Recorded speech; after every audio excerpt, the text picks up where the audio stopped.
My name is Natalie Rowe. I was 36 years old when my marriage ended, not with a scream, but with a sentence I was never meant to hear. That morning, I stood in front of my vanity longer than usual. It was our 10th wedding anniversary. I chose a deep, plum silk dress, not to impress, but to remind myself who I was before I became tired. 10 years of building a life can quietly drain the color from you if you are not careful. I had planned a surprise, not a luxury restaurant or a crowded party, but the old campus pub near Hyde Park, the place where my husband and I held our wedding reception when we were young, poor, and certain love would be enough. I slipped a watch into my bag, something he once mentioned half-joking, saying his old one looked worn when he taught. I remembered everything. That was my habit. I remembered his words, his moods, his needs. As I drove through the city at dusk, memories kept resurfacing. Cheap meals shared, promises whispered. The night he squeezed my hand and said, "Struggle with me now, and one day I will give you the world." When I arrived, I noticed his black Mercedes parked behind the building. For a brief second, my heart softened. Maybe he remembered our anniversary too. Maybe we were still aligned. I walked around to the back entrance, the same kitchen door we used years ago when money was tight. It was slightly open, warm light spilled onto the pavement. Then I heard his voice. "She is pure, Natalie. She does not care about money. She understands me. We can make new memories here. Let the old ones fade." I froze with the gift in my hand. Have you ever realized in a single moment that the life you protected no longer exists? I did not cry, I did not walk in. I simply understood. This ends tonight. Before I became the woman standing outside that kitchen door, I was someone else entirely. I grew up in a stable home, not extravagant but secure. My parents taught me responsibility early, and by my late 20s I was already building my own company. I met Mason at a university lecture. He was brilliant, thoughtful, and struggling, a professor with big ideas and empty pockets. My parents warned me, not because he was poor, but because his family depended on him in ways that left no room for a partner. I believed love could balance that weight. I believed patience was strength. After we married, reality arrived quietly. His mother fell ill, his sister needed help, research grants ran short, one problem became 5, then 10. I stepped in without being asked. That is how it starts. I handled hospital bills from my phone while sitting in waiting rooms. I paid tuition extensions and credit cards late at night after finishing payroll. When his research stalled, my company funded it. When his mother needed better care, I arranged it. When his sister wanted a better life, I financed it. Mason used to say I was amazing. Later he stopped noticing. At home I worked after midnight. At work I carried everyone on my back. Mason would sigh and say he felt pressure, that success scared him. I thought supporting him meant staying quiet. Love, I believed, meant absorbing weight so someone else could stand taller.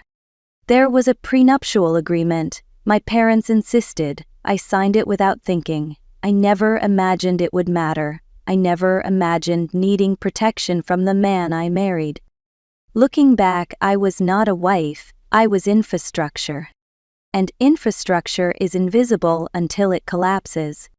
Standing behind that door, listening to him speak about purity and souls, I finally understood something I had ignored for years.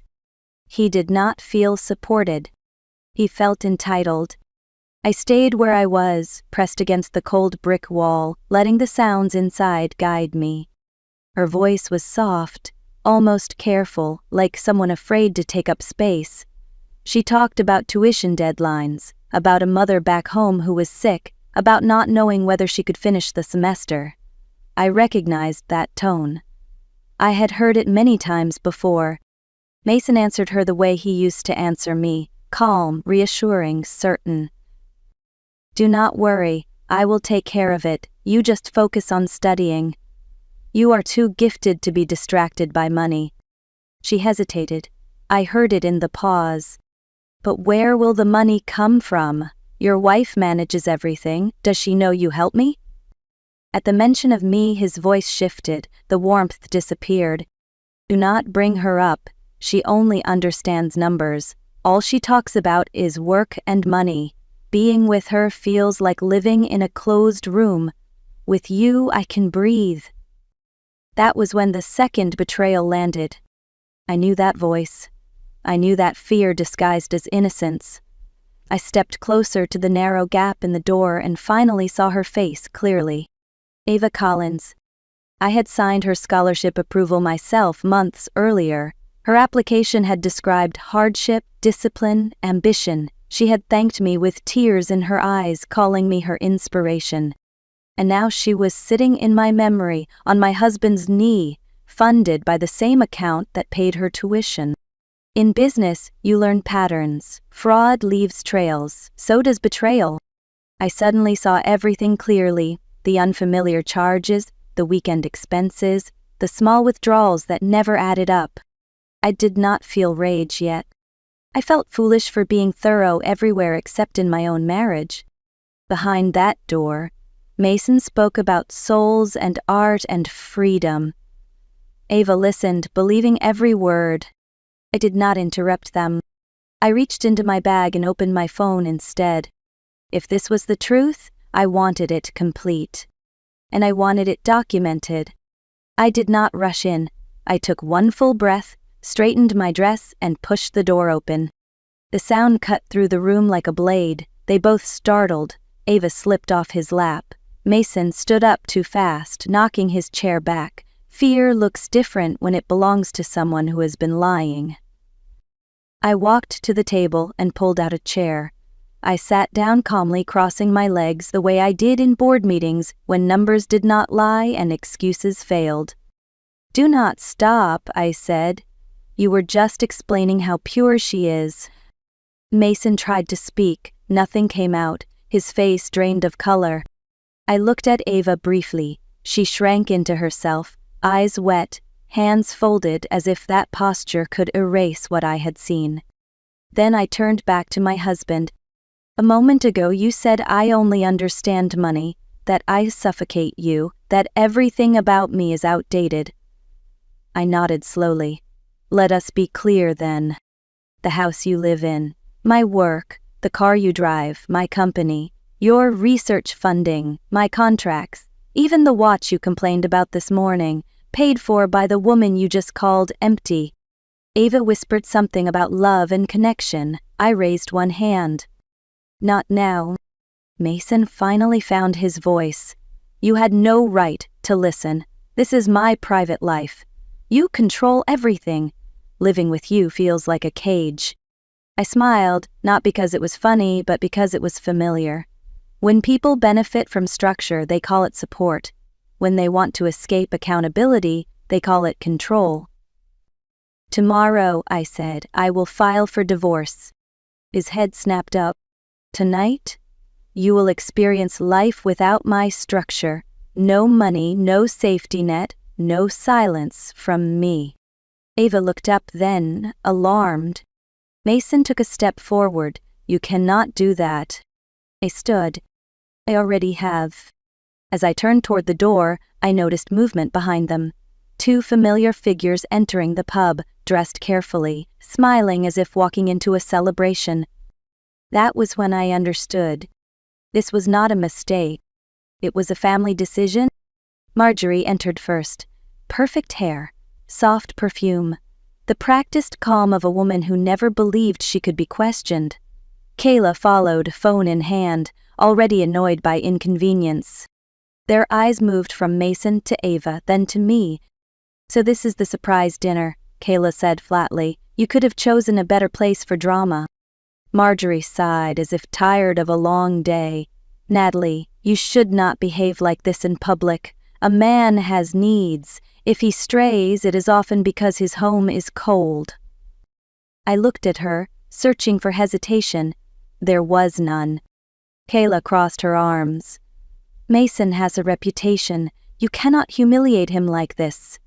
Whatever problem you have, you discuss it privately, not here. Privately, I repeated. Like the way you all discussed this privately without me. Marjorie frowned. Do not twist things. Ava is young. It is normal for a man to feel inspired. You have become too focused on money and control. You stopped being a wife. The words landed with precision. They had rehearsed this. I saw it clearly now. Asked one question, calmly. Do you know how much your son earns as a professor each month? Silence. About $4,000, I continued, before taxes. That does not pay for your medications, your shopping, Kayla's lifestyle, or the home you live in. Kayla scoffed. He has projects, grants. You make it sound like we depend on you. I nodded. The projects are funded by my company, every one of them. Without my signature, they do not exist. Marjorie waved her hand dismissively. Money again. Always money. Our family has values, affection, loyalty. I felt something shift. Not anger, resolution. Values are easy to praise when someone else pays the bill. Ava stepped forward, voice trembling. Please. We love each other. Let him go. You do not need him. I looked at all of them. The son who betrayed me, the mother who justified it, the sister who protected convenience, the girl who confused rescue with romance. You are right, I said quietly. I do not need him. I picked up my bag. Remember this moment, remember what you chose. Then I walked out. Behind me no one followed. They were already counting on something else. They were counting on my patience. I did not drive home right away. I pulled over, sat in silence, and let the noise inside my head settle. Then I made 3 calls. The first was to my assistant Renee. Her voice was steady, professional. I told her to freeze every secondary card connected to my accounts, Mason's, his mother's, his sister's. Not as punishment, as separation. The second call was to property management. The Lincoln Park house was mine before marriage. I asked for utilities and services to be paused while I was away. No drama, no explanations, just procedure. The third call was the most important. I contacted the finance department at my company and instructed them to withdraw corporate funding from Mason's research project. The clause was clear: ethics violations void support. I asked them to notify the university formally the next morning. I did not touch anyone's health care. I removed myself as guarantor and requested the hospital contact Mason directly for future billing. I transferred records. I left choices intact. That mattered to me. Revenge is loud. Boundaries are quiet. When Renee hesitated, I told her something I had never said before. I am not abandoning anyone. I am resigning from a role I was never meant to play. That night, I did not cry. I packed a small bag and drove to a condo I had purchased years earlier, a place meant for rest that had quietly waited for me. As the city lights reflected off the lake, my phone buzzed. Declined charges, missed calls, confusion. I turned the phone face down. For the first time in 10 years, I was not fixing anyone else's problems. That was choosing clarity. And clarity does not negotiate. The next morning, I drove to my children's school earlier than usual. Noah was 10, Lily was 8. They ran toward me like they always did, backpacks bouncing, faces open and trusting. That trust nearly broke me. We went for ice cream near the lake. I watched them eat in silence, trying to memorize the way their laughter sounded before everything changed. "Mum," Noah said carefully, "are you and Dad fighting again?" I took a slow breath. Sometimes grown-ups realize they cannot fix something together anymore. That does not change how much we love you. Lily's eyes filled immediately. "I do not want you to split up. Grandma always says families must stay together." Noah did not cry. He looked straight at me. "Dad has someone else." My hands tightened around my cup. "I saw messages on his phone," he continued. "A girl saved as Ava student. He smiles when he texts her. He never smiles like that at home." Willie whispered, "Grandma says I am useless like you. Aunt Kayla takes my things and yells." That was the moment guilt hit me harder than betrayal ever had. I had protected them financially, I had failed to protect them emotionally. I knelt in front of them. If Mom and Dad live apart, who would you want to live with? Both answered without hesitation. Yeah.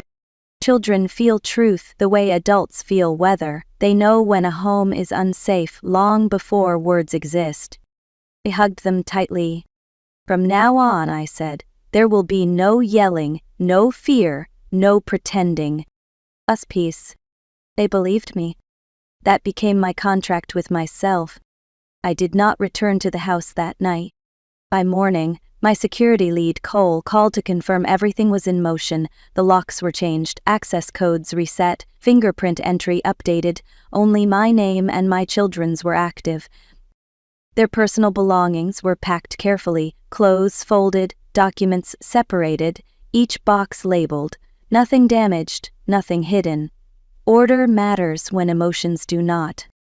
By late afternoon, the first call came in. Declined cards. Confusion at the gate, raised voices. I let it ring. Around sunset, Cole sent a short message, "They are here." I watched through the security feed from my tablet. Marjorie sat on one of the boxes, stunned. Kayla paced, shouting into her phone. The gate stayed closed. A taxi waited, the driver demanded payment, a card failed, then another. Embarrassment has a sound. It is sharp and small. Mason arrived later with Ava. He went straight to the gate and hit the intercom like force could change policy. I answered calmly through the speaker. This is not your home anymore, please leave. You cannot do this, he said. Open the gate and we will talk. We will talk tomorrow in court. Ava cried. Kayla cursed. Marjorie called my name as if invoking memory could restore privilege. I did not respond again. That night they stayed outside longer than pride allowed, waiting for softness that no longer existed. I turned off the feed. When you stop rescuing people, they call it cruelty. I call it closure. The night passed without me. I did not attend the divorce meeting. That was deliberate. When emotion walks into a room, reason usually leaves. I sent my attorney instead, with documents and instructions, not feelings. The meeting took place in a quiet coffee shop near campus, neutral ground, public enough to keep voices low. My lawyer laid the folder on the table and slid it forward. Divorce petition, custody request, asset summary. Mason skimmed the first page too quickly. Ava sat close, holding his arm as if proximity could stabilize the outcome. You cannot take everything, Mason said. I worked for this family too. My lawyer nodded and opened the second folder. Let us look at numbers. 10 years of income, 10 years of expenses, his salary versus what left Mike accounts for his research, his mother's care, his sister's lifestyle, and personal spending tied to his access. The gap was not subtle. Support given exceeded income earned by more than $1 million. Silence followed. Ava leaned in, whispering that reputation mattered, that signing quietly was better than dragging this through the university. That word landed. Reputation. The next pages showed documented misuse of funds, hotel charges, travel expenses, gifts, dates that overlapped with work claims. If this proceeds to court, my lawyer said calmly, these records become public. The university will be notified, employment will be reviewed. Mason's jaw tightened. Pride fought reality. Reality won. He asked one final question. What does she want? Full custody, no alimony, no debt collection, just a clean end. Ava squeezed his hand. Sign. We can rebuild, you are smart. Money is not everything. He signed. The pen shook. When the papers were gathered, my lawyer stood. One last message from my client, he said. She thanks you for showing her the truth. She wishes you well. Sapsurali. They were left sitting there holding a copy of an ending they did not expect. Freedom looks different when you have to pay for it yourself. 6 months passed. Life did not collapse, it clarified. Mason's world narrowed quickly. Without funding, his project ended. Without quiet protection, questions followed. A temporary suspension became permanent distance, his days filled with explanations instead of lectures. Marjorie's health required management he had never handled before. Appointments, payments, decisions. Kayla struggled most. Luxury had trained her to avoid effort, and reality offered no shortcuts. Eva left first. Love built on rescue does not survive responsibility. When bills arrived and attention faded, inspiration turned into accusation. She blamed him for promises he could no longer afford. I heard none of this directly, that mattered. My life grew quieter in ways I had forgotten were possible. Therapy helped me untangle guilt from loyalty. Mornings with my children became slower. No shouting, no tension masked as normal. We moved to a lakefront condo, smaller, lighter, ours. I returned to work with focus, not urgency. For the first time, success felt like choice, not obligation. People asked if I regretted how firm I had been. I answered honestly, no. Because love that requires self-erasure is not love, it is labor. Because boundaries are not punishment, they are clarity. Because when someone calls you cold for protecting yourself, what they mean is that you stopped being useful. It did not destroy a family. It stopped funding a lie. Today I live without fear of being misunderstood. My children laugh easily, I sleep deeply. If you are watching this and carrying everyone, pause and ask yourself one question. Are they holding your hand or holding your wallet?